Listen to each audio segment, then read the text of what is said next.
Oke, sekarang kami perkenalkan host Espion acara kali ini, Brother Michael Mai. Yes, halo. Terima kasih. Ya, selamat sore, selamat datang semua para sobat kota yang sudah hadir di sore hari ini. Ya, selamat bergabung di acara bincang-bincang talk show bersama Kongko Wisata. Senang sekali saya Michael Mike bisa bersama dengan para narasumber bisa hadir di tengah-tengah sobat kota sekalian untuk membahas satu tujuan wisata yang sangat menarik ya, dan sebenarnya tidak terlalu umum ya, ini kita akan membahas mengenai tujuan wisata Tibet tentunya ya. Nah, sebelum kita mulai acara bincang-bincang kali ini, saya mau tes dulu nih, apakah semuanya bisa dengar suara saya dengan jelas? Ya, bagus. Oke ya. Oke. Kalau para sobat kota ada yang mungkin kurang jelas, coba boleh nanti kasih masukan ya.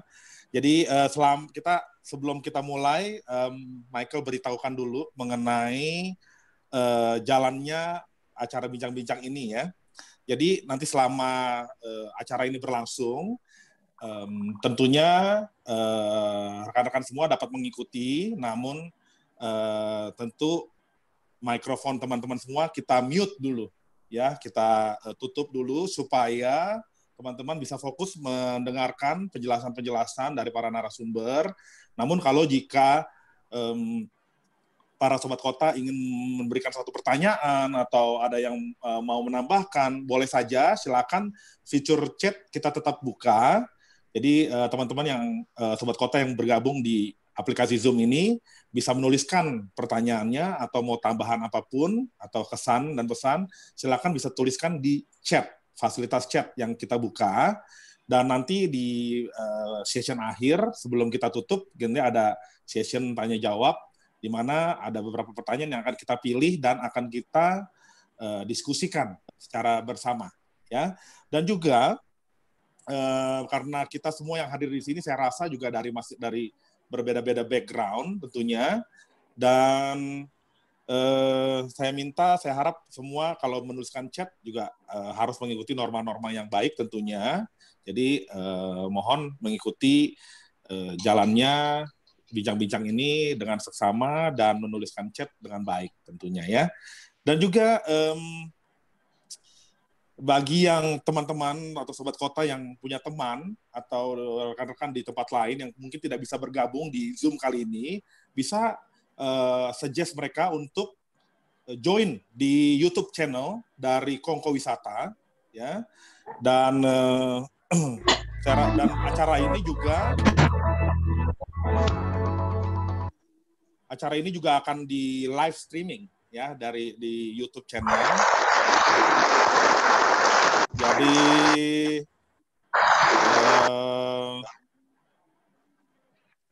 Jadi sekali lagi YouTube kita akan live streaming, dan juga acara bincang-bincang ini juga nantinya setelah selesai akan langsung diupload ke YouTube channel dari YouTube channel Kongko Wisata tentunya.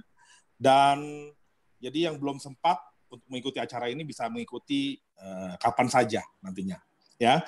Dan acara bincang-bincang kali ini juga didukung penuh oleh aplikasi Onta, Online Travel Assistant, ya, di mana sobat kota bisa mendownload atau mengunduh aplikasi ini ke gadget sobat wisata semua, sobat kota semua, melalui Google Play ataupun dari Apple Store ya, application store di Apple Store.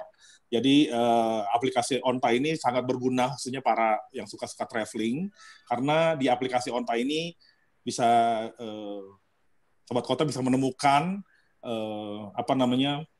tempat-tempat ataupun restoran ataupun objek wisata ataupun hotel ya, apapun tempat-tempat yang menarik yang disarankan oleh teman-teman yang saling berbagi di aplikasi Onta ini. Jadi jangan lupa semuanya bisa hadir di aplikasi Onta ini ya. Oke, sekarang kita akan masuk. Michael akan memperkenalkan dua narasumber kita untuk sore hari ini. Kita udah mendatangkan tamu yang istimewa tentunya, ya, yang sudah melanglang buana, ya, kemana-kemana, ya, sepertinya.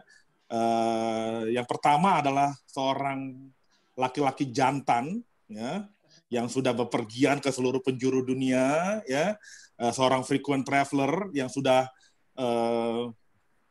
pergi ke beberapa tempat, ya, dan juga suka mengadakan trip, ya, juga. Jadi bagi teman-teman nanti yang tertarik dengan beliau bisa mengikuti atau memfollow account sosial medianya beliau di screen sekarang sudah ada. Silakan kalau nanti mau. Ini mari kita sambut, ya, Bapak Oscar Gomulya. Selamat sore Sobat Wisata. Bagaimana nih? Gimana kabarnya Pak Oscar? Sehat? Wah, baik, luar biasa. Luar biasa ya? Sehat, ya. Sudah. Iya. Sudah siap dengan paparannya ya Pak Oscar ya? Iya. Oke. Siap. Ya, untuk narasumber kedua, saya mau memperkenalkan ya, seorang wanita yang gagah perkasa, luar binasa, ya. Ya, ini beliau merupakan seorang open trip organizer, ya. Jadi suka mengadakan trip-trip yang di mana kadang-kadang biro-biro perjalanan nggak bikin, tapi beliau ini bisa bikin, ya. Termasuk udah beberapa kali ke daerah Tibet, nih, ya. Dan kabarnya beliau sudah terbang kemana-mana, mengunjungi beberapa tempat di seluruh dunia, ya. Ada lebih dari 80 negara saya rasa, betul ya? Yes. Dan ya, mari kita sambut dengan tepuk tangan yang meriah untuk Mbak Nina Wong. Oke, Mbak Nina, apa kabar nih? Baik. Ya, waduh, ini lagi santai-santai ya. Thank you ya, udah mau hadir di sini untuk berbagi ilmu dan berbagi pengalaman. Jadi kita akan Mbak Nina sama Pak Oscar nih, akan kita minta untuk berbagi ilmu pengalaman mengenai destinasi Tibet, ya, dengan ibu kotanya Lhasa dan sekitarnya, ya. Oke, bagi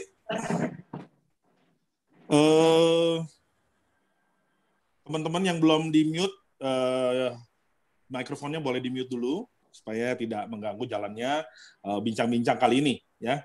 Oke, Pak Oscar, kita mulai aja ya, Mbak Nina ya, boleh ya? Yuk, ya, silakan. Oke, di screen ini udah kelihatan sepertinya airport di kota Lhasa ini, ya, airport. Jadi kita bahas soal kedatangan nih, kedatangan di kota Lhasa sebagai ibu kota dari Tibet, ya. Tibet sendiri ini bagian dari China ya, Betul. Pak Oscar ya. Mungkin Pak Oscar bisa provinsi ya, salah satu provinsi. Jadi Lhasa ini ibu kota provinsi ya. Oke, Pak Oscar mungkin bisa jelaskan sedikit mengenai ketibaan dari ketibaan di Lhasa, mungkin dari kota-kota mana yang bisa tiba menuju ke kota Lhasa ini, gitu. Ya. Silakan, Pak. Baik, terima kasih Michael. Jadi ibu kota Lhasa memang betul punya airport yang sangat bagus, baru. Kita bisa akses terbang dari Chengdu, juga bisa terbang dari Beijing, Shanghai, baik sekali tujuan penerbangan dari kota-kota sekitarnya. Ini gak terlalu susah untuk dijangkau, sangat mudah. Bisa dengan pesawat yang paling mudah seharusnya, tapi juga bisa dengan kereta api. Begitu kira-kira. Oke, jadi bisa juga pakai kereta api, ya, juga bisa mungkin dengan bus ya, dari kota-kota terdekat gitu juga bisa ya. Oke, Mbak Nina, itu kira-kira proses kedatangan itu susah nggak ya Mbak Nina ya, di airport Lhasa itu? Mbak Nina? Ya, boleh menjelaskan sedikit mengenai ketibaan di Lhasa gitu? Sulit atau bagaimana gitu? Oke. Sebenarnya sih nggak sulit. Iya, nggak ini. Ya, silakan. Pak Oscar boleh lanjutkan. Sebenarnya tidak terlalu sulit, hanya saja memang kita perlu urus dulu surat-surat entry permitnya, surat-surat izin masuknya untuk sampai ke Lhasa, karena ini masih teritori khusus. Jadi selain punya visa China, kita juga harus punya entry permit dari pemerintah lokal, pemerintah Tibet. Ini yang mungkin banyak teman-teman belum paham bahwa kita harus urus dulu sebelum kita tiba. Jadi nggak bisa on arrival, harus in advance. Biasanya melalui agen-agen lokal. Oh, oke. Jadi, jadi Pak Oscar, harus pakai permit juga ya. Kalau visa aja nggak cukup ya. Betul. Harus ada entry permit dari pemerintah lokal. Nah, di gambar di sebelah kiri saya lihat sudah ada kereta api. Saya pernah naik kereta api dari Beijing sampai ke Lhasa, itu 44 jam naik kereta apinya. Wow, jadi saya naiknya 44 jam. Jadi saya naiknya hari Minggu malam jam 9, tiba di Lhasa itu Selasa jam 5 sore. Tapi nggak usah khawatir, keretanya sangat nyaman, bukan kereta duduk, tapi kereta dengan cabin, bisa tidur. Ada isi 6 orang, 4 orang, 2 orang. Sangat nyaman. Sangat nyaman. Keretanya bisa untuk menginap ya, jadi nggak tidur di kursi gitu nggak ya? Betul. Jadi bentuknya cabin seperti di film-film zaman dulu, orang traveling pakai kereta api bisa tidur. Oh, itu tempat tidur bunk bed gitu kali ya? Atas bawah? Bunk bed. Iya, betul. Ada isi satu kabin isi 6 orang, isi 4 orang dan isi 2 orang. Oke. Kurang lebih keretanya seperti yang digambar ini, yang di slide ini ya, Pak Oscar ya? Kurang lebih seperti itu. Sangat bagus. Jadi kalau yang senang traveling atau adventure, ini salah satu moda transportasi yang sangat menantang, karena kereta api dari Lhasa menuju ke Lhasa itu ada melewati beberapa stasiun yang tingginya sampai 4.600 meter di atas permukaan laut. Oke. Udara di sana itu 4.600 itu sudah sangat tipis, jadi kita sudah, karena ada orang yang tekanan darah rendah atau yang butuh oksigen lebih intens, itu sudah harus pakai bantuan oksigen, pipa oksigen. Disiapin di dalam keretanya. Oke, jadi naik keretanya pun ini beda dari biasanya ya, Pak Oscar. Betul ya. Jadi karena dia melewati naik gunung gitu atau turun gunung, melewati perbedaan ketinggian gitu ya, Oscar ya. Betul. Dan iya. Pastinya juga pemandangannya juga berbeda-beda ya, karena 44 sangat jam, bagus. 44 jam itu pasti yang dilihat juga macam-macam kan. Betul. 44 jam itu hampir 2 hari 2 malam, Pak Oscar. Betul. Dikit lagi 2 hari 2 malam. Tidur bangun masih di kereta tuh, Pak Oscar. Ya. Tapi tidak bosan lah, masih nyaman. Masa? Nah, ini kira-kira view-nya seperti itu. Oke. Ini view yang kita lihat dari kereta ya. Iya, dari kereta kita bisa lihat seperti ini, luar biasa bagus. Saya ingat waktu pertama kali saya tiba itu, saya bulan Oktobernya saya ke New Zealand, ke Southern Alpine. Bulan Novembernya saya ke Alpine, ke Swiss. Desembernya saya ke Tibet. Itu setelah di-compare tiga-tiganya, tetap saya pilih paling bagus Tibet ini. Karena unik. Itu ya? Ya, ini unik sekali. Seperti ini kan nggak ada di tempat lain. Iya. Aku lihat di layar sebelah kiri bawah itu kayaknya rute-rute kereta ya. Rute-rute kereta. Ya, betul. Dari Beijing, dari Chengdu, dari Shanghai pun ada, dari Guangzhou pun ada sebenarnya ya. Betul. Waduh, itu kalau dari Beijing aja 44 jam, kalau dari Guangzhou berapa lama itu bisa? Wah, mungkin 3 hari, lebih dari itu.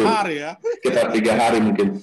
Tapi nyaman ya bisa, dan di foto-foto ya.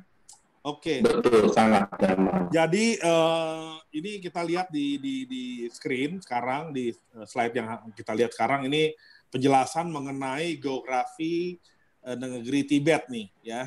Tibet ini memang ukurannya sedikit lebih kecil dibandingkan Indonesia ya. Tapi bisa dibilang Tibet nggak punya laut ya. Ya, Oscar ya. Punya, letaknya di tengah-tengah ya. Iya, di pegunungan Himalaya. Ya, mereka punya gunung, pegunungan, tapi laut nggak punya ya.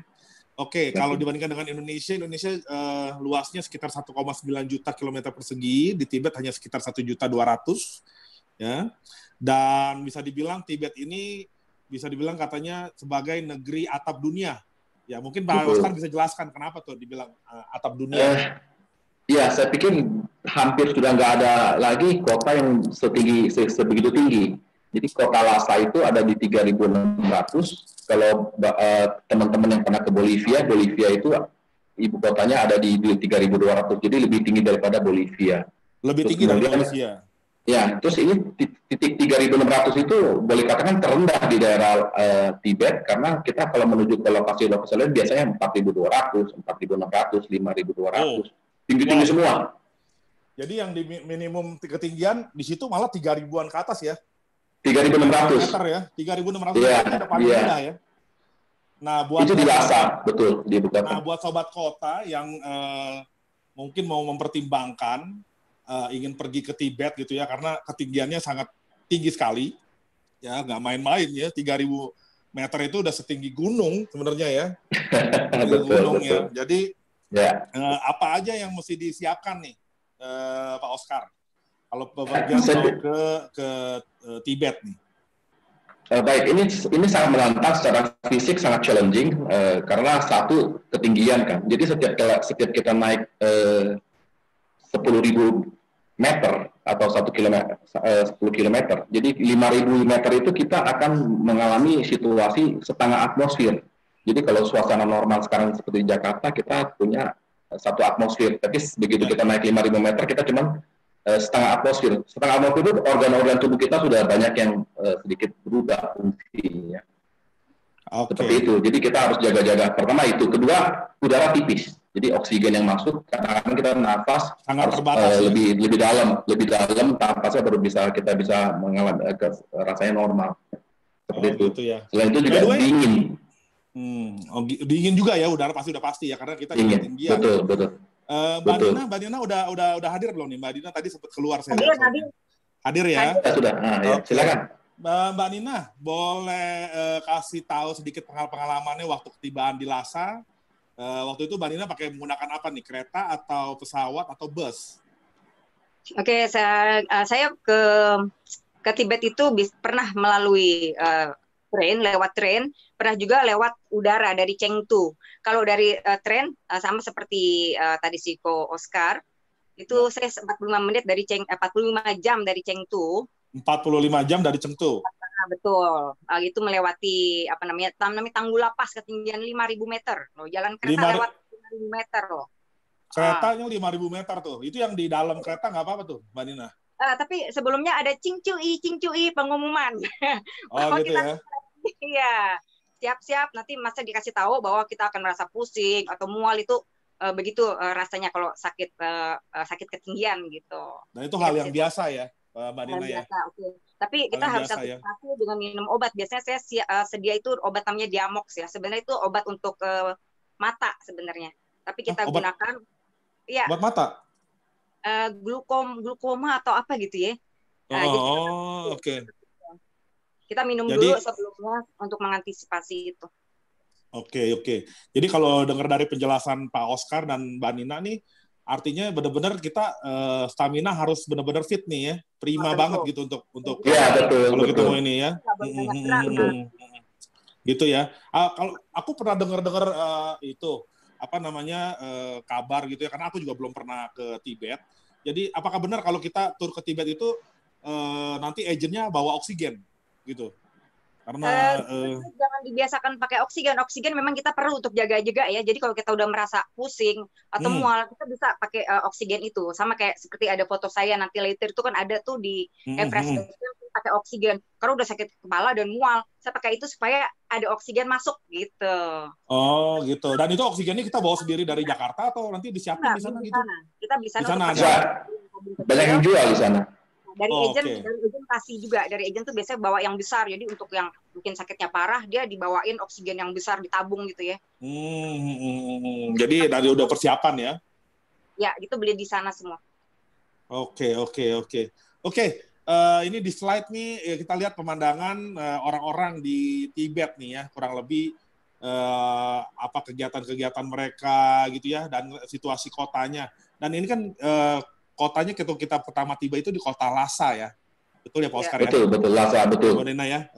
Nah ini kita lihat nih pemandangan kota Lhasa di downtown, saya rasa ya, lihat orang-orangnya. Ada yang ngamen juga nih sebelah kiri nih, kiri bawah. Ini orang ngamen betul ya, di restoran. Betul. Ya ini di airport saya waktu itu. Mungkin Pak Oscar bisa kasih tahu kira-kira orang-orang di Tibet itu seperti apa orang Tibetan itu.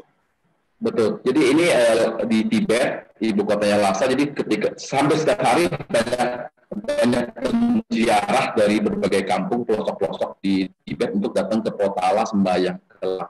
Jadi mereka sembari datang sembahyang ya sembari belanja, lihat-lihat seperti turis juga lah. Jadi ada sembahyangnya, ada juga jalan-jalannya. Serenak seperti itu dalam foto. Jadi mereka pakai baju berlapis-lapis karena sangat dingin.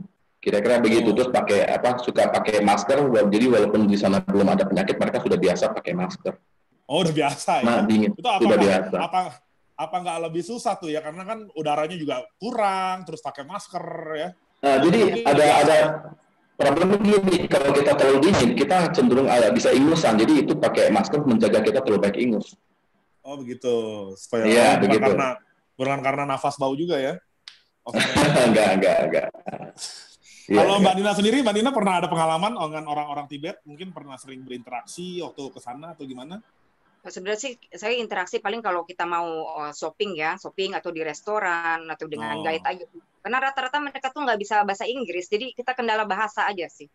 Pakai bahasa tubuh dong ya? Pakai bahasa tubuh.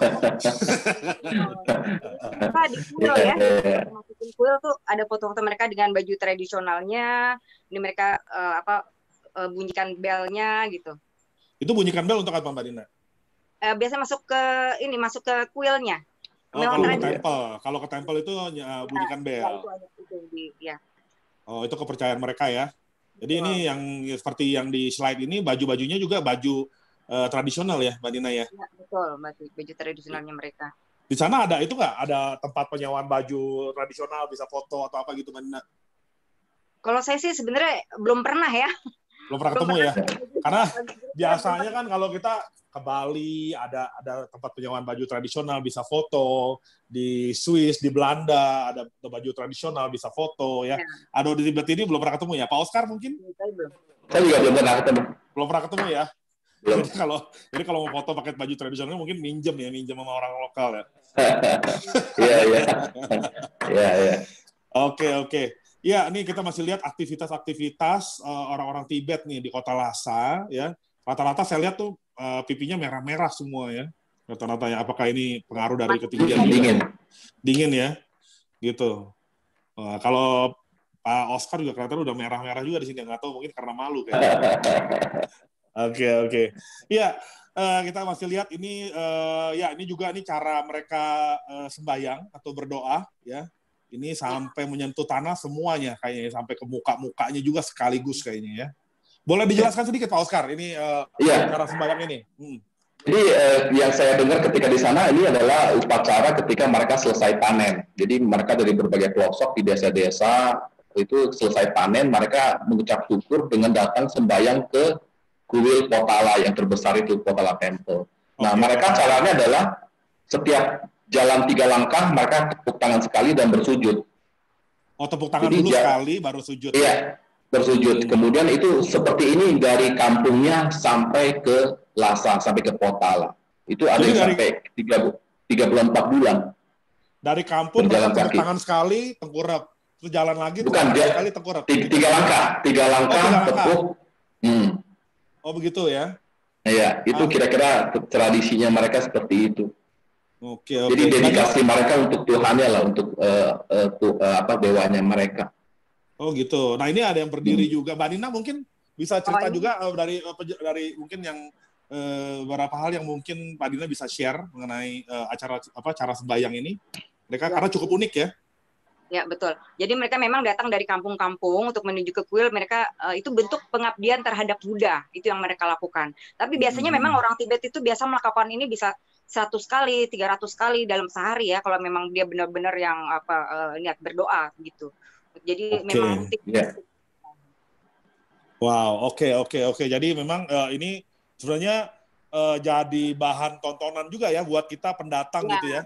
karena Betul kita ya. Iya, nggak betul. bisa jadi bahan tontonan betul. Dan Iya. mereka nggak risih dia nggak apa-apa gitu ya kita foto atau Ya, cuman kita ini, jangan apa? foto itu dari depannya mereka itu, jadi kan kita nggak sopan ya. Jadi kita harus kalau mau foto ya harus lihat angle-nya dari belakang atau dari samping gitu kan. Jadi kita harus menghargai juga culture-nya mereka juga gitu. Oke nih. Tapi Tentang foto saya sedikit pengalaman, Mike. silakan Pak Oscar. Dulu waktu saya pertama kali datang, mereka agak sedikit menolak untuk difoto. Tapi sekarang kelihatannya sudah lebih terbiasa. Jadi mereka oke difoto. Dulu nggak mau. Karena mereka masih mungkin ada sedikit teknologi gap. Jadi mereka ketika difoto kan kita pakai screen langsung live. Jadi begitu mereka di live kan dia takut mereka. Oh takut difoto ya? Di screen nggak ada takut, takut difoto. Waktu itu tapi sekarang udah enggak. Takut ditangkap rohnya sama Pak Oscar mungkin. Mungkin kira-kira begitu pandangan mereka. Oke ya. Jadi ya itu salah satu yang menarik juga kalau kita ke Tibet ya bisa melihat cara orang itu terjadi di sepanjang tahun ya Pak Oscar ya. Kalau Sembayang seperti itu. Jadi kapanpun kita datang ke Tibet pasti akan lihat gitu. Iya. Betul ya. Nggak ada musim-musim tertentu ya. Oke. Iya. Cuma mungkin musim tertentu lebih ramai tapi setiap hari ada. Oke. Nah ini kita lihat di screen ini Old Town atau downtown-nya ya, pusat kota Lhasa ini, betul ya? Iya. Pak Oscar ya. Ini mungkin Pak Oscar tahu ini di mana, di jalan apa mungkin gitu ini, karena ini kelihatannya sepertinya udah tempat paling ramai di kota Lhasa ya. Iya, jadi ini ada akses di antara dua tempel besar. Jadi melewati jalan ini kiri kanannya semua tuh toko-toko jual souvenir, jual pakaian dan lain-lain. Ini tempat kehidupan sehari-hari mereka lah. Gitu. Jadi mereka juga sama lah dengan kebanyakan orang di dunia ya, mereka berinteraksi di pasar. Gitu ya. Nah, Mbak Dina kalau bawa rombongan juga maksudnya grupnya dibawa ke sini ya, kasih acara bebas gitu atau gimana? Ya betul, karena biasanya kita di sini bisa lunch karena ada restoran di situ. Jadi restoran itu tuh di alun-alunnya, jadi Barkor Street itu ada alun-alun, dan di alun-alun itu ada Jokang Temple dan banyak souvenir. Jadi kita pasti bawa ke situ. Oh jadi ini yang namanya Barkor Street ya? Barkor Street ya, ini Street di pusat kotanya ya, pusat kota dari kota Lhasa ya? 1,5 kilo dari Potala letaknya. Cukup unik sih ya, jalannya itu agak-agak kuno-kuno gimana gitu, terus bangunannya juga itu ciri khas banget di Tibet begitu ya modelnya ya. Betul. Dari segi eksteriornya. Gimana Pak? Eksotik ya? Iya, eksotik apa erotik nih? Eksotik ya. Oke, ini alun-alun kota Lhasa ini ya. Ini apakah tadi nyambung ke Barkor Street itu, Mbak Dina? Iya. Ini saya ambil foto ini kalau nggak salah dari restoran namanya Lhasa Kitchen ya. Jadi dari atas tuh kita bisa foto ini alun-alunnya ini, atau kita bisa ambil foto ini dari Jokang Temple. Jadi kita naik ke lantai 2 bisa ambil foto ini. Oke. Nah jadi ini bisa dibilang alun-alun utama ya, alun-alun utama kota Lhasa ya. Mungkin kita ada meeting point juga di sekitar sini kalau misalkan mereka mau shopping gitu. Very nice. Wah ini kayak toko jalan souvenir nih ya. Ya sekedar mengingatkan sobat kota, bagi sobat kota yang mungkin tidak sempat untuk mengikuti acara ini ya, sobat kota bisa menyaksikan nanti di YouTube channel dari Kongko Wisata kapan saja, karena begitu acara ini selesai acara ini akan langsung di-upload ke channel YouTube dan juga sekarang juga bisa di live streaming kalau misalnya memang sobat kota tidak mengikuti di Zoom ya, dan sobat kota juga masih bisa menuliskan pertanyaan-pertanyaan jika ada sesuatu yang ingin ditanyakan kepada narasumber ataupun kepada tim Kongko Wisata, silakan bisa dituliskan di chat ya, di chat function ya. Dan kita balik lagi ke slide ini, kedai-kedai souvenir, toko-toko souvenir. Nah ini souvenirnya mungkin Pak Oscar bisa cerita yang khas dari Tibet tuh souvenir kayak apa yang kita bisa beli? Betul, ya baik. Di sana ada semacam beads atau batu mulia lah, batu berharganya mereka. Itu seperti batu-batuan yang dengan ada uratnya, mereka bikin cincin, bikin gelang, bikin kalung, bikin anting. Dia jual mulai dari yang murah-murah arah pinggir PKL, pinggir jalan kaki 5, sampai ke yang mahal juga ada. Oh, ada ya? Namanya. Itu bisa bedain kualitas ya, juga. seperti itu batu-batuan itu. Wah, sangat susah. Sangat susah. Susah ya? Kalau nggak ngerti batu mungkin nggak bisa ya? Tapi batu ini unik batu, ya, iya. Pak Oscar ya? Unik. Mbak Nina sendiri pernah beli itu cuma dari sana. Mbak Nina pernah beli batu-batu begitu mungkin? Oh, kalau saya sih enggak, cuman kawan-kawan ya? saya pasti beli ya. Mereka beli itu kan untuk perhiasan ya, kayak kalung-kalungnya itu kan sangat unik gitu dan berwarna-warni, jadi mereka beli di situ. Tapi beda ya, ini bukan seperti batu giok atau batu ruby atau batu apa gitu, beda ya? Bukan ya, bukan. Bukan ya. Ini yang sebelah kanan bawah ada karpet juga, jual karpet ya? Iya, kok Oscar. Iya, betul. Oscar yang jualan. Saya itu enggak, sebenarnya itu bukan karpet, sebenarnya itu tempat tidurnya mereka. Oh gitu. Nah, jadi mereka tidur tuh bukan pakai kasur seperti kita, tapi mereka tidur dekat bawahnya itu kayu, kemudian atasnya adalah ini karpet seperti ini. Tapi agak tebal. Oh gitu. Pernah tidur. Biasa dari alas ini. Kita nggak kuat mungkin, saya nggak pernah. Tapi saya udah beli itu. Oh ya. Oke. Saya bawa pulang. Nah ini Sobat Kota, di slide berikutnya ini kita lihat ya ada moda transportasi yang unik ya. Ini beca, kita bilang kayak beca ya, karena digayu oleh ada supirnya ya. Kita duduk di belakang gitu ya. Lalu ini mungkin beca wisata ya, bukan transportasi umum ya. Jadi ini lebih ke wisata ya. Mungkin Mbak Nina boleh cerita sedikit mengenai beca ini?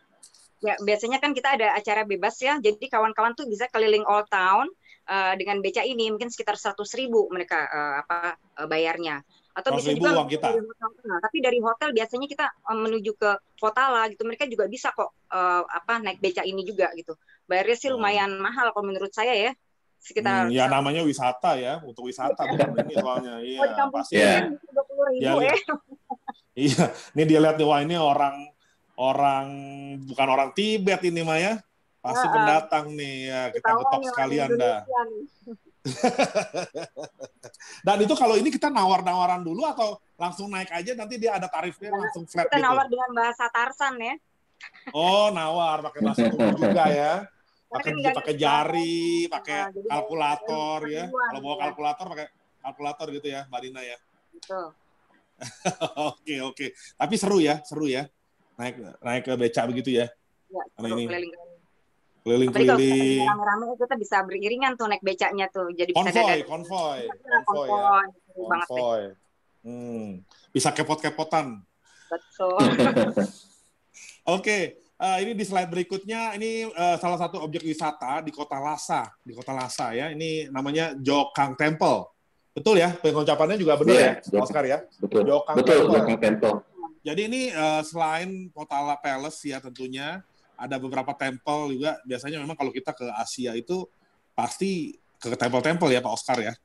Betul. Tidak terkecuali juga kalau kita ke Tibet nih. Ke Tibet ini juga Jokang Temple. Mungkin Pak Oscar boleh cerita sedikit mengenai Jokang Temple ini? Jokang Temple ini tidak jauh dari Potala, walking distance bisa sebenarnya, cuma memang agak jauh aja, yang bisa jalan agak jauh. Seperti inilah kira-kira suasana, jadi agak unik dengan suasana dengan nuansa keemasan di atap-atapnya, sangat bagus untuk difoto. Dan kalau lihat foto sebelah kanan atas, langitnya bisa biru seperti itu, sangat bagus. Oh, biru banget itu ya. Kalau penggemar foto, wah kesini puas sekali pasti.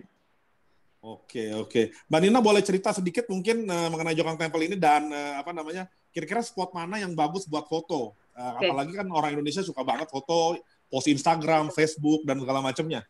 Boleh Mbak Nina kasih info? Ya, tapi ngomong nggak ada, saya nggak kelihatan ya di situ ya. Videonya belum diklik kayaknya soalnya ya. Oh gitu. Ya. Oh start video ya? Iya dong. Nah, ya Mbak Nina belum start udah finish aja nih, gimana ya? Tadi malam ada error ya. Oke, Jokang Temple ini sebenarnya dibangun pada tahun 647 setelah Masehi. Ya, abad ke-7 ya. Ya, terletak 1,5 kilometer dari Potala. gitu. Jaga jauh lah ya. Kalau ini masih walking distance itu 1,5 meter pastinya. Ya. Cuman kita kalau di sana jalan 1,5 kilo tuh pasti capek sekali ya. Oke. Dan kira-kira ada spot-spot mana yang bagus gitu untuk foto nih? Ini aku lihat fotonya Mbak Nina nih di depannya Jokang Temple ya. Ini di depan atau di dalam? Yang di slide ini. Mbak Nina, wah putus Mbak Ninanya. Ini harusnya di dalam, Mike. Oh, di dalam itu dia punya di dalam ini dia ada berlantai-lantai, jadi lantai 2 ini bisa foto posisi seperti ini kira-kira. Nah, naik lagi lantai 2 itu juga ada posisi seperti sebelah kanan, kita bisa foto keluar, dapatnya gunung-gunung pegunungan seperti itu. Nah, seperti ini dari lantai 2-nya ya, atau dari tingkat atas lantai 2 ya. Betul. Jadi kita boleh masuk, boleh naik ke atas. Boleh masuk. Apa namanya? Ini juga masuk pakai ada tiket masuk atau apa mungkin? Enggak, biasanya ada. Udah diurus ya. Udah diurus sudah. Jadi tinggal masuk, naik ke atas, bisa foto-foto. Nah, ini di dalamnya saya rasa tempat orang sembayang ya, tempat orang lagi betul. Sembayang di dalam ya. Dan ini kita boleh foto-foto di dalam ya, boleh foto. Boleh foto. Yang penting cukup eksotik, cukup bagus, pemandangan yang sangat unik. Penggemar fotografi pasti puas sekali di sini karena warnanya, kemudian adat istiadat mereka, cara bekerjanya berbeda dengan kita, jadi agak sangat unik lah untuk kita foto di sana. Oke. Mbak Nina masih monitor? Belum, sepertinya masih putus ya. Oke, tidak apa. Nah, ini juga ada satu tempat lagi, namanya Norbulingka Palace and Park ya. Betul. Biasanya kalau ke Lhasa pasti ada ke sini ya. Karena ini ada yang foto di sebelah kanan atas, yang kanan atas ini sepertinya tadi hampir sama dengan fotonya Mbak Nina nih, kayak di Jokang Temple. Betul. Iya. Betul ya. Apakah ini satu lokasi? Betul. Lokasi dengan Kota Lhasa juga. Kota Lhasa bukan satu lokasi, tapi kota berbeda. Dia ini ada di semacam Summer Palace. Palace-nya Tibet. Berarti dari Jokang Temple bagus. Berpindah lagi ya, Oscar ya? Pindah. Biasanya kita naik mobil ke sini, agak sedikit. Ini mungkin kalau untuk jalan agak jauh, terlalu jauh untuk jalan. Oh, gitu. Tapi ini cukup bagus ya ininya. Seperti kalau di Jepang tuh ada kuil atap emas tuh juga mirip-mirip nih kayak begini modelnya, maksudnya ada di tengah danau gitu, ada di tengah-tengah air gitu ya. Cocok sekali juga untuk foto-foto ya. Dan ini kita nggak bisa masuk ke dalam ya, Pak? Masuk ke dalam nggak? Ya, dari begini aja, jadi suasana taman lah, lebih ke arah tamannya yang kita bisa enjoy. Iya. Tapi ini pavilionnya kita nggak bisa masuk ya, nggak bisa masuk pavilionnya. Iya. Oke. Nah, kita lanjut aja nih, teman-teman sobat kota semua sekalian. Dan ini kita mau lihat yang merupakan highlight dari tujuan wisata ke Tibet, yaitu Potala Palace, ya, Potala Palace atau Istana Potala. Yang di mana Potala Palace ini juga merupakan istana Dalai Lama harusnya ya. Betul ya, Pak Oscar ya? Iya. Pusat pemerintahan dan pusat agama juga untuk di Tibet. Oke. Mbak Dina udah online balik? Intinya sih udah ya. Oke. Soalnya tadi aku putus mungkin ada harus error. matiin video kayaknya, jangan. Oke, nggak apa-apa. Kelihatan ya. Saya nggak bisa lihat mukanya sendiri. Ini panas kalau lihat wajah Manina ini terlalu panas nih ya. Oke, nggak apa-apa. Bercanda ya. Oke, Manina boleh jelasin sedikit mengenai Potala Palace nih, Manina nih. Tadi Pak Oscar udah bantu mengenai Norbulingka Palace. Nah, Pak Manina mungkin giliran ke Potala Palace nih, coba. Oke, sebenarnya Potala Palace ini dia dibangun pada abad ke-7 ya, pada masa pemerintahan Kerajaan Tubo. Lalu di abad ke-17 oleh Dalai Lama dijadikan istana musim dingin gitu. Jadikan istana musim dingin sampai tahun 1959, karena kan tahun 59 itu Dalai Lamanya mengungsi ke India ya, karena ada konflik dengan pemerintahan Cina. Nah, sejak 59 sampai sekarang, Potala itu dijadikan museum. Dan menjadi World Heritage tahun 94. Gitu. Jadi apakah masih kenapa? Bagaimana Mbak Dina? Untuk Nah, masuk ini tinggi sekali nih, 100 meter ini tingginya. 100 meter. Jadi kalau Lhasa 3.600, Terdiri dari Kota La Palace 3.700 gitu tambah ya. 100 lagi. Tambah 100 lagi ya. Betul. Bungkus.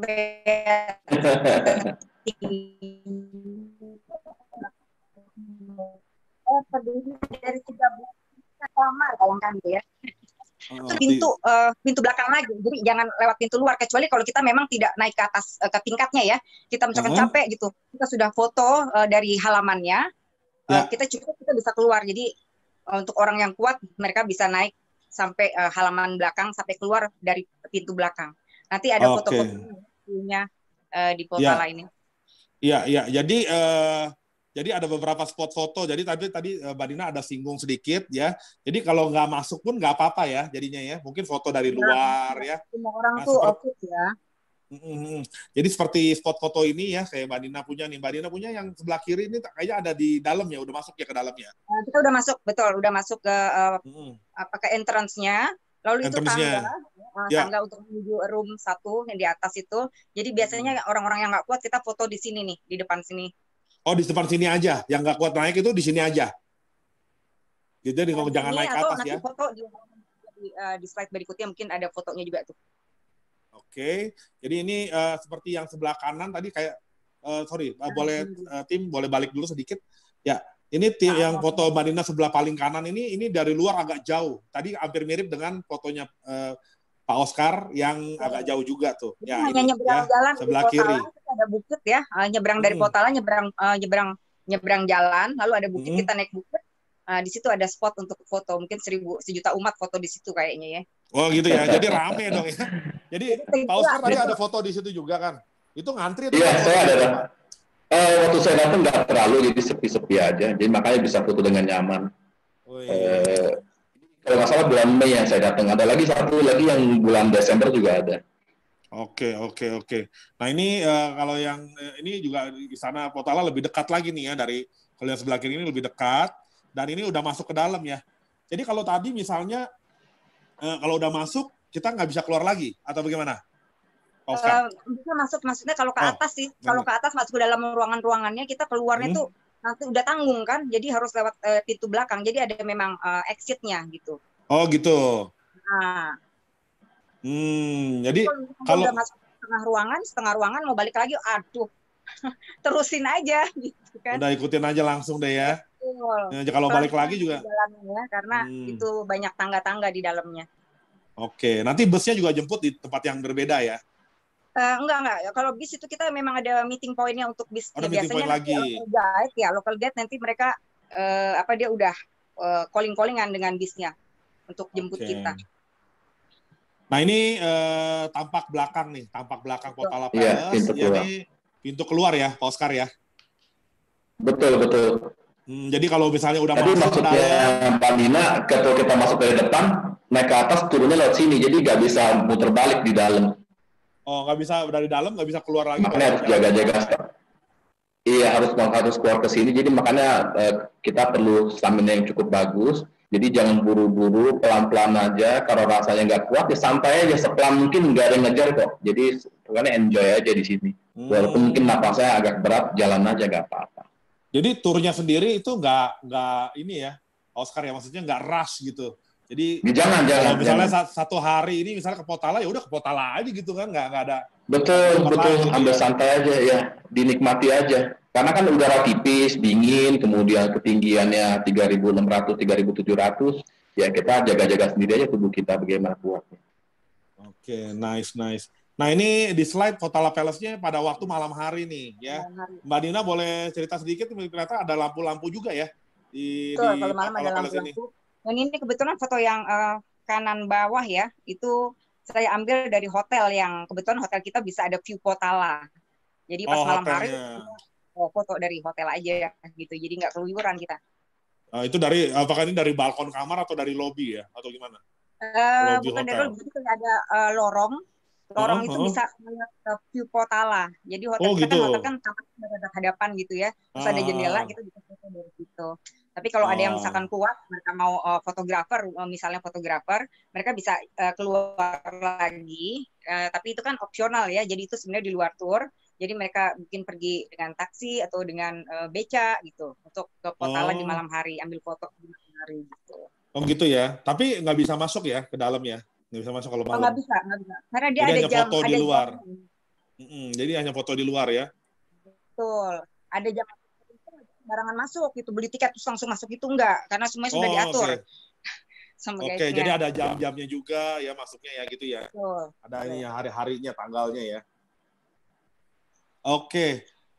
Tadi Potala Palace tentunya itu menjadi highlight dari kalau kota destinasi. Kalau kita ke Tibet pasti mesti ke Potala Palace, mesti lihat ya. Walaupun sekarang fungsinya menjadi museum ya. Dan itu Betul. apakah Potala Palace itu masih ada orang yang tinggal di dalam? Masih maksudnya mungkin asisten-asistennya Dalai Lama atau Ada. gimana gitu? Banyak yang di dalam. Murid-muridnya gitu kan? Masih ada ya? Masih banyak orang yang di dalam. Masih ada di dalam ya, masih beraktivitas. Yang maintenance, yang merawat, yang sembayangin masih banyak sekali. Masih ada ya, jadi masih dijadikan juga tempat sembayang juga ya, selain ini ya. Masih. Tapi Dalai Lamanya saja yang nggak ada di sana gitu ya. Betul. Jadi kalau sobat kota ke sana mau cari Dalai Lama nggak ada ya? Nggak ada. Ya mungkin cari Dalai baru mungkin, Dalai baru. Oke. Apa namanya? Sekarang kita lihat slide berikutnya. Ini namanya Sera Monastery ya, Sera Monastery. Kalau sobat kota tahu monastery ini adalah sebuah seperti biara atau tempat-tempat para biksu. Ya, betul nggak nih, Pak Oscar? Ya, betul ya, Mbak Nina ya? Sera Monastery istananya ya, istana Dalai Lama, istana musim panas. Dia dibangun di abad 14. Ini Sera Monastery. Betul. Oh, begitu. Ya. Jadi sebenarnya kalau kita bisa ke sini atau bisa tidak, jadi tergantung sebenarnya berapa lama waktu di Lasanya. Betul. Jadi kan setiap tur kan beda-beda gitu. Jadi nggak semua tur kita juga kita pergi ke sini gitu. Oke. Jadi memang ada beberapa monastery sepertinya di Tibet ini ya. Betul. Dan jadi ini Drepung Monastery. Ya, Sera Monastery, Drepung Monastery ya.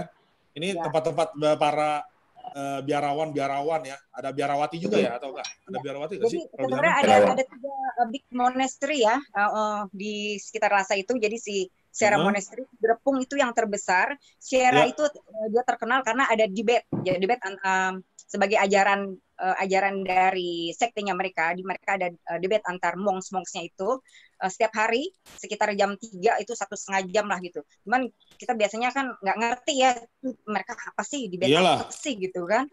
Nah, jadi kita pindah ke Drepung karena di Drepung ini adalah yang terbesarnya. Oke, tapi kayaknya kalau dari tampilan tadi yang Sera kayaknya lebih cantik ya atau gimana? Karena tadi lihat Sera itu atasnya ada emas-emasnya juga gitu. Sebenarnya sih monastery itu pada intinya sama aja ya. Bagi saya sama aja. Cuman kalau di Drepung ini kita bisa ngelihat view. View ya? Di lembahnya itu sangat cantik ya. Dan ini merupakan biara terbesar. Gitu. View-nya bagus juga di Drepung ini ya. Kalau Pak Oscar sendiri udah pernah ke monastery ini? Oscar? Jadi kita kalau ke Tibet kan pasti bisa aja mungkin sampai ke 20-30 monastery, 20-30 temple. Jadi kadang-kadang apa yang mana kita lihat fotonya pas pulang juga udah lupa. Kelihatan sih pernah ini. Iya. Kelihatan pernah yang ini. Oke, jadi yang saya rasa hampir di semua temple atau monastery mungkin ada ya itu ya apa namanya tadi saya lihat slide-nya ada praying wheels ya. Itu mungkin cara-cara mereka walaupun mungkin berbeda aliran tapi mungkin cara berdoanya sama ya. Ya, jadi praying wheel ini di setiap biara, di setiap kuil mereka ada praying wheel ini. Jadi mereka orang-orang yang ingin berziarah atau berdoa mereka mengelilingi praying wheel dan mereka memutar itu searah jarum jam. Oh gitu. Ya karena soalnya saya lihat kalau kayak praying wheels gini kayak di Thailand di beberapa tempelnya juga ada gitu kan. Jadi saya rasa memang kalau ini salah satu ajaran Budanya memang cara berdoanya ya dengan memutar roda-roda seperti ini ya. Iya. Karena dengan itu mereka memohon karma baik dan membuang karma negatif gitu. Nah ini juga ada salah satu yang unik cara-cara sembahyang dari orang-orang di Tibet nih ya, atau biara-biarawan atau umat-umat Buddha di Tibet ya. Selain tadi menggunakan praying wheels, ini ada namanya Tibetan prayer flag, di mana ini saya rasa nggak mungkin ada di tempat-tempat lain. Ya, walaupun di negara-negara lain yang basicnya mayoritas beragama Buddhis, mungkin tapi nggak ada Tibetan prayer flag ini. Ini hanya khusus kayak di daerah Tibet dan sekitarnya nih. Betul nggak nih, Pak Oscar? Betul. Memang kita nggak temuin, tapi di sekitar Himalaya rata-rata cara berdoanya seperti itu. Selain di Tibet ya, di tetangga-tetangganya ada. Di Kathmandu dan lain-lain. Nah, ini fotonya Pak Oscar nih di sebelah kanan ya. Iya betul. Di tengah-tengah dari prayer flag nih. Ya. Ya, jadi walaupun kelihatannya sama terik matahari, tapi sebenarnya sangat dingin. Ini kira-kira 0 derajat nih. Oh, 0 jadi derajat matahari ya? Terik, tapi 0 degree. Jadi makanya perlu pakai pakaian yang nyaman, tapi tidak sampai terlalu membuat susah bergerak dan tahan dingin. Oke. Kira-kira seperti ini. Mbak Nina pastinya udah sering banget lihat-lihat prayer flag begini di sana ya. Mungkin Mbak Nina bisa jelasin sedikit apa sih ini prayer flag ini? Mungkin bagaimana apa maksudnya mereka tulis gitu di kain terus digantung? Jadi, ya betul. Itu jadi dia digantung supaya itu doa-doanya tuh terbawa oleh angin, cepat sampai gitu pada yang kuasa gitu istilahnya ya. Dan itu warna-warni ada artinya. Ada arti ya? Betul, ada lambangnya. Jadi misalkan biru dia melambangkan langit, putih dia melambangkan udara, lalu merah itu melambangkan api, hijau air, kuning itu melambangkan bumi. Jadi kelima warna ini bersamaan dia menandakan keseimbangan ya di dalam hidup gitu artinya. Jadi apakah satu orang itu harus tulis di 5 warna itu atau satu aja? Enggak, kebetulan saya juga jadi flag ini banyak dijual sebenarnya di sana. Kebetulan saya juga pernah beli, tapi saya gantung di rumah saya. Oh gitu. Taruh di lemari gitu kan. Iya. Jadi seru juga ya bisa lihat seperti itu ya, karena itu sesuatu yang unik juga di tempat-tempat lain nggak ada gitu. Nggak boleh menyentuh di tanah ya karena dia tidak sopan gitu, tidak. Gitu. Harus di hanging gitu. Gitu. Jadi harus digantung ya dan jangan sampai jatuh ke tanah, apalagi sampai keinjak gitu ya. Oh betul nggak boleh sampai keinjak. Nah, tapi tadi udah ada beberapa yang jatuh juga tuh di beberapa kan itu. Mereka ada waktu-waktunya di mana mereka akan mengganti flying flag itu. Jadi ada gitu. Gitu. Jadi kita sebagai wisatawan bisa tulis juga ya, ikutan tulis ya, gitu ya. Enggak, itu memang tergantung. Jadi di sana memang banyak yang beli praying flag ini, banyak yang jual, banyak yang jual dan kita bisa beli gitu. Oh, beli. Kita tulis sendiri atau udah ada tulisannya? Sudah ada tulisannya, berwarna-warni dan itu tulisannya. Gitu. Dan kita boleh bawa pulang gitu ya? Tulisannya soalnya kita nggak ngerti itu tulisannya gimana kan. Ada tulisannya mereka soalnya. Iya. Oke. Tadi ada slide, boleh tim Koko Wisata boleh dibalikin. Ya ini contoh rumah-rumah di Tibet. Ya. Apakah tempat tinggal atau misalnya turis kalau ke sana tinggal seperti di hotel yang bentuknya seperti ini mungkin, atau ada yang lebih baik atau gimana, Pak Oscar? Kalau saya pernah ngalamin tinggal di perdesaan seperti ini. Jadi waktu itu kita mestinya tujuannya mau ke Kathmandu, tapi rupanya tidak ada flight kembali ke Lhasa. Jadi kami menginap di losmen seperti di sini. Sangat menarik untuk melihat bahwa sini suasana perkampungannya seperti ini. Cuma kurang lebih ya 10-20 rumah, udah satu kampung begitu, dan jauh dari mana-mana. Jauh sekali dari mana-mana. Oke.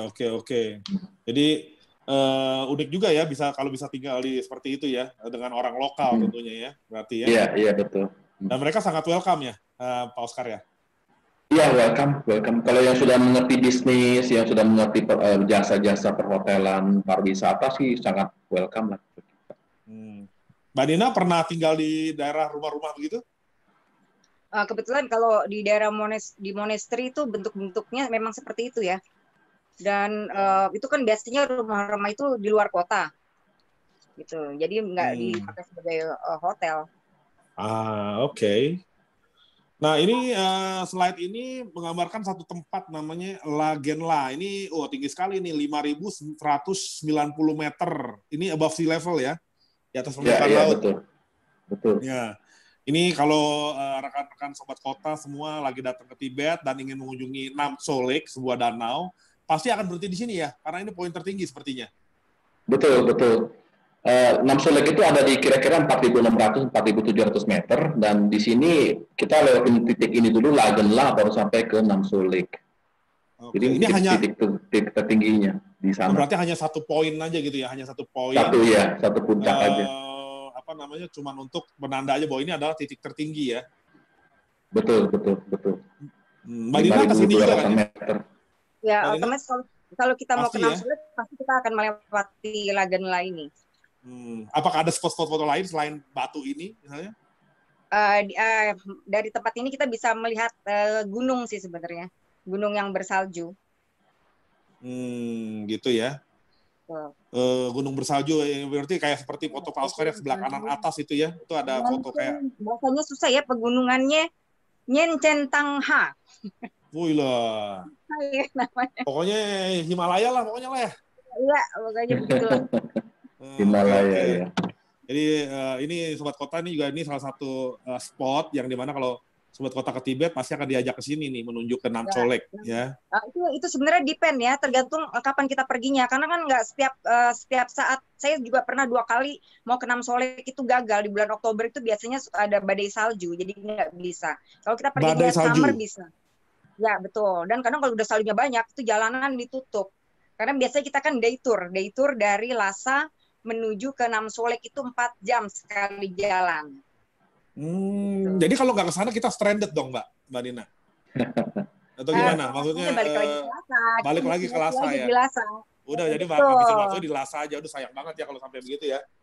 Ya, sebenarnya sih ada juga, cuman yang nggak terlalu bagus. Kita juga pernah ke sana, cuman kita pikir hot spring di sana juga, ya kita juga banyak ya hot spring gitu, pemandian air panas. Jadi lebih baik kita ke Lhasa aja gitu. Oh gitu, jadi bisa habiskan waktu di kota aja ya, di kota Lhasa. Nah ini di slide ini Namtso Lake nih ya, sebuah danau ya, dan lucunya ada binatang khas dari Tibet nih. Ini kebetulan ada fotonya Pak Oscar dan Mbak Nina juga nih. Saya minta ke Pak Oscar dulu ya, mungkin bagi pengalamannya di Namtso Lake nih. Ini ada foto-fotonya yang menunjukkan otot-otot kekarnya nih. Jadi memang kan mereka ini kan jasa untuk turisme, menyewakan riding seperti ini, yak ya. Yak itu sapi khas di Tibet yang bulunya tebal sekali supaya kuat untuk di udara dingin. Jadi mereka nyewakan ya gitu, kita bayarnya kita foto-foto untuk kenang-kenangan, dan juga untuk lucu-lucuan aja. Iya Pak, ya lucu, unik juga karena kan ini binatangnya nggak ada di mana-mana, pasti hanya di Tibet aja. Betul kan? Di dataran tinggi aja, betul. Mbak Nina, tinggi Tibet aja kan? Ya, Mbak Nina, ini kalau tadi saya lihat Mbak Nina naik juga, ini sampai disuruh yaknya ke danau ya? Ya, yaknya di danau, kita bayar. Tapi ini kebetulan foto teman saya, bukan foto saya sendiri nggak naik. Oh nggak, takut ya, ditanduk jangan-jangan. Kecil untuk siak itu ya. Kabur saya sama yaknya. Oke. Mahal nggak sih Mbak Nina untuk naik yak ini? 50.000 lah itu. Untuk hitungan uang kita 50.000-an ya, kurang lebih ya. Jadi ini macam sedikit tentang danau Namtso ini ya. Namtso ini merupakan danau garam tertinggi di dunia, konon. Oh, danau garam ya. Jadi asin ya. Masanya ya. Betul. Seperti ya, laut mati. Betul. Seperti laut mati. Luasnya juga ada 1.900 km ya. Sementara kalau Yamdrok Lake itu cuma 647 km persegi. Kalau ini lebih luas. Ya. Apakah ini yang terluas di Tibet mungkin? Enggak sih, ada lagi. Cuman nggak memang ada lagi dia Holy Lake ya. Holy Lake di Tibet. Gitu. Holy Lake ya. Betul, kedalamannya 30 meter dan paling dalam itu 125. Pak Oscar berendam juga di sini, Pak Oscar? Enggak sih. Enggak. Dingin sekali. Jadi pernah saya datang Desember itu pinggir-pinggir itu semua adalah es. Jadi Namtso Lake itu artinya Lake of Heaven. Jadi ini danau untuk surga. Danau Gitu. surga, danau surga ya. Danau surga, betul betul. Wah, Terlalu dingin untuk kita untuk main air. Waduh, dingin aja masih buka baju loh di situ Pak Oscar. Luar Ya, iseng biasa kita ini aja. ya. Luar biasa ya. Ya jadi gimana Marina? 100 km dari Lhasa, sebelah barat lautnya Lhasa. 100 km ya. Kira-kira ya hampir 2 jam gitu ya. Enggak, karena jalannya kan berliku-liku, jadi 4 jam itu Oh. jalan one way. Hah, 4 jam ya untuk ke Nam Colek ya? PP itu 8 Ya, jam. jauh. Walaupun 100 km only ya. Betul. Berarti jalannya nggak bisa cepat ya? Enggak, Iya. karena memang ada pembatasan untuk waktunya juga ya. Dan perlu izin juga ke Nam Colek. Oh, ada Jadi permitnya di dalam lagi. di dalam permitnya itu kita harus tulis juga kita akan mengunjungi Nam Colek. Oke, jadi permitnya itu pasti masih ada tujuannya kemana gitu ya? Harus menyangkut semuanya. Betul. Oke. Wah, oke, ini juga salah satu binatang yang aneh, fauna yang kita bisa bilang hanya ada di Tibet ya. Selain yak tadi, yak itu sekali lagi sobat kota, kalau mampir ke Tibet harus sempetin foto sama yak karena yak itu binatang khas dari Tibet yang nggak ada di mana-mana ya, seperti banteng atau sapi yang bulunya tebal sekali ya. Dan ini juga salah satunya adalah domba-domba di Tibet ya. Ya Marina ya. Mungkin ada bedanya dengan domba-domba New Zealand atau domba di Indonesia atau di mana gitu? Domba sih sama aja sih bentuknya, cuman mereka aja Sama ada ketinggian di oksigen yang tipis. Bagi saya sih sama aja tuh kan. Sama jadi ya. Kita, untuk ambil spot ini biasa kita udah naik kendaraan terus kita lihat banyak domba, ayo kita berhenti. Kita berhenti, gitu. kita berhenti gitu. Jadi kita foto dengan domba-domba ini gitu. Itu nggak apa-apa tuh Marina. Takutnya ada yang lagi apa namanya kalau kita bilang tuh ngangon ya atau ada yang petugas penjaganya gitu. Nggak masalah. Dombanya juga kabur loh kalau disitu datang. Oh gitu. Oh, kirain beda gitu sama domba New Zealand, mungkin suaranya kalau yang di situ di New Zealand gitu, di sana mi gitu ya. Enggak ya? Sama ya. Sama aja lah domba.